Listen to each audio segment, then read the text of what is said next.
Hello and welcome to my review of the Psychophage for Tyranids from the Leviathan box set for Warhammer 40,000 from Games Workshop. Now, I would normally say this is the only way to get the Psychophage.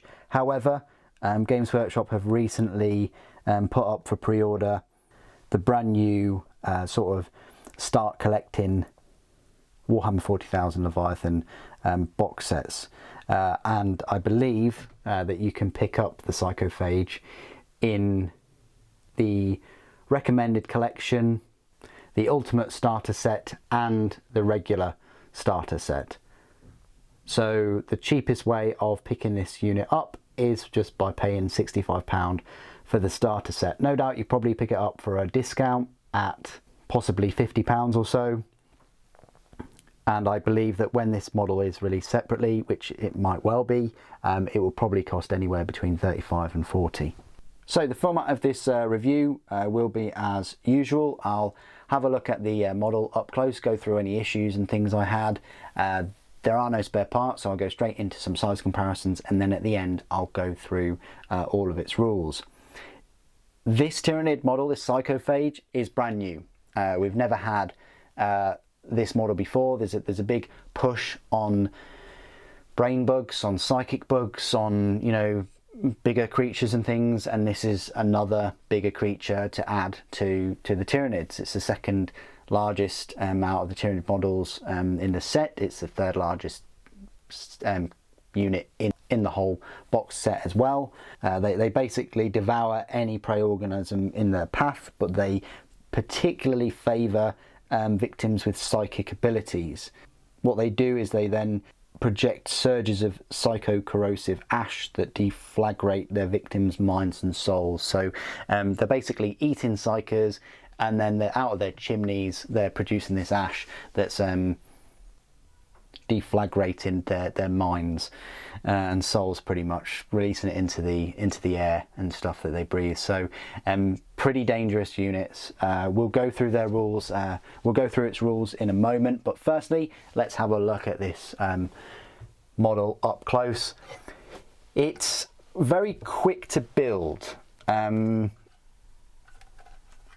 compared to all of the other Tyranid models and things. Screamer Killer isn't too bad either, but you're essentially looking at this model came in two parts. Now there's pluses and minuses for a kit that comes in very few parts.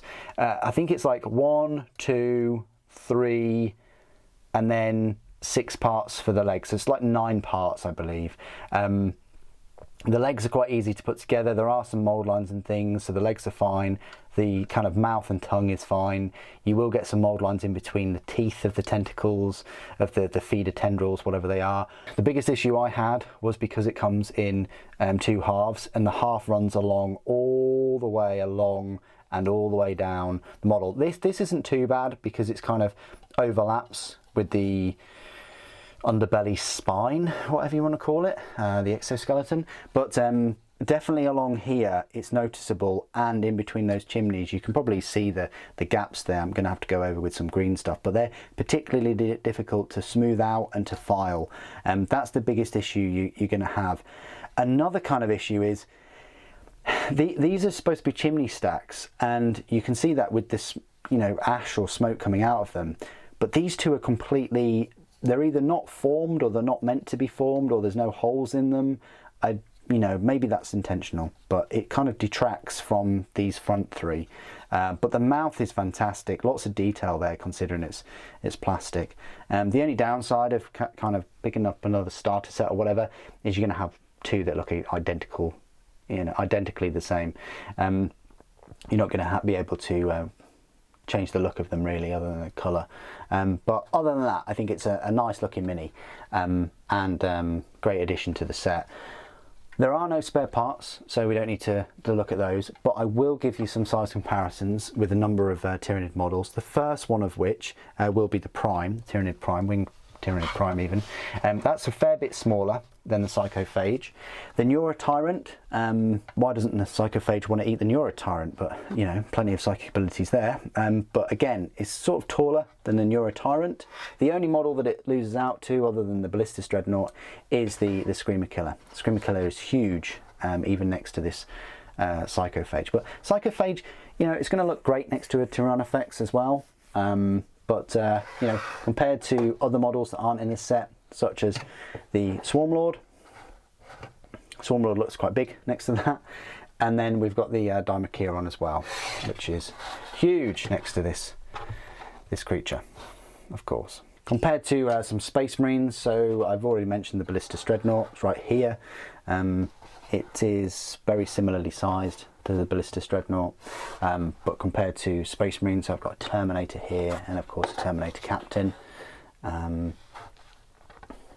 Yeah, they look quite big next to it, really. And finally, the last three comparisons I always like to make. So if you're going up against Primaris, you know, 10 Primaris would be a good match size-wise. You know, if you got 5 of them, this could probably start chomping them up. And of course, this is Psychophage's favourite food, the Librarian in Terminator armour. It's going to love munching on him or any of the other Psychers in the Force. Okay, this is my part of the review where I will go through all of the rules for the Psychophage. You can find the rules in your Warhammer 40,000 free app under the Index Tyranids section. And the unit composition, it's one Psychophage, and the model is equipped with a Psychoclastic Torrent, Talons, and Betentacled Maw. That sounds quite cool. It will cost you 125 points. It's not cheap, but I do think that you get a fair bit for your points here. First of all, is its speed. You know, according to the datasheet, it's a movement of 8 inches. Which is one of the fastest units around in this set. Its toughness is 9, so it's as tough as a Screamer Killer. Its save is 3+, it's got 10 wounds, leadership 8+, and objective control 3. So its ranged weapons then, it's just got one ranged weapon, which is this Psychoclastic Torrent. It's a 12-inch range, so very short range.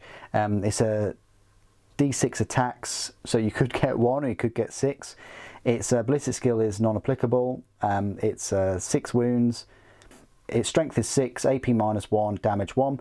So that's pretty good. And the reason why its ballistic skill is non-applicable is because it's a torrent weapon, so it's automatically going to hit with those D6 attacks. It's just a shame that it's, you know, 12 inches. It does ignore cover though, so that might help. You know, yes, it's only got armor penetration of -1, but there we go.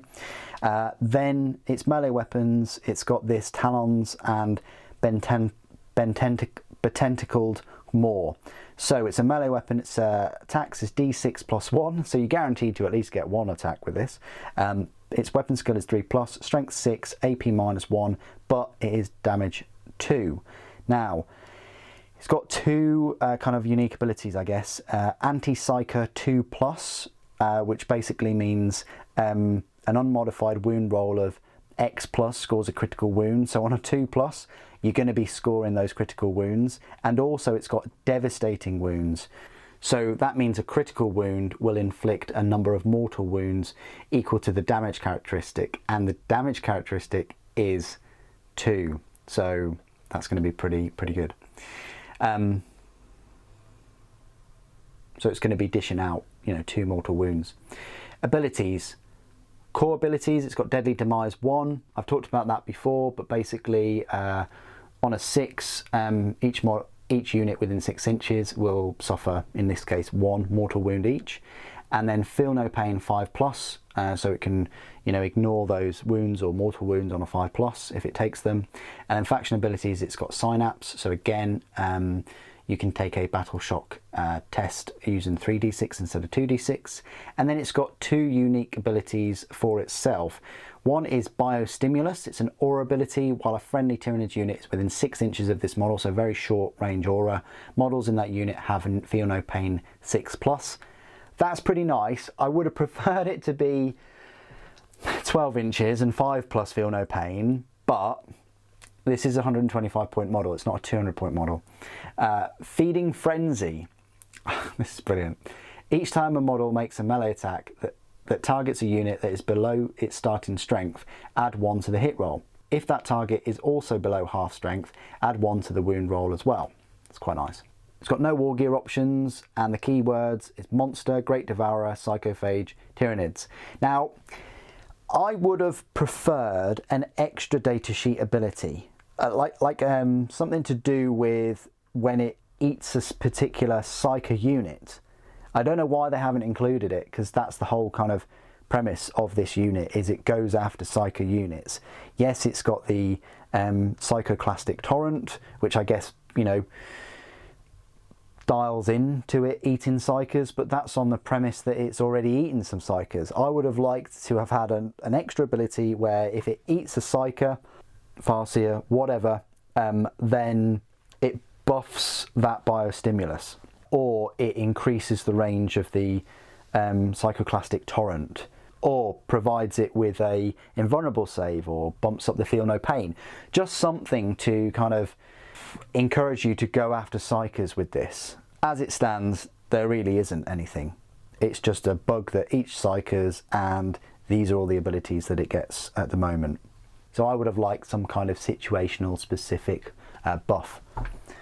What do you guys think of the model and the rules? I'm a big fan of extra big bugs and creatures and things for Tyranids over the smaller creatures, and by the looks of the preview event and things, we're going to get some fantastic bigger bugs. I can't wait for that Norn Emissary. You'll see it on this channel as well. Please do put your thoughts and opinions down in the comments below. Great to hear from you. Thank you for joining me today. Thank you for watching. For the Norn Queen.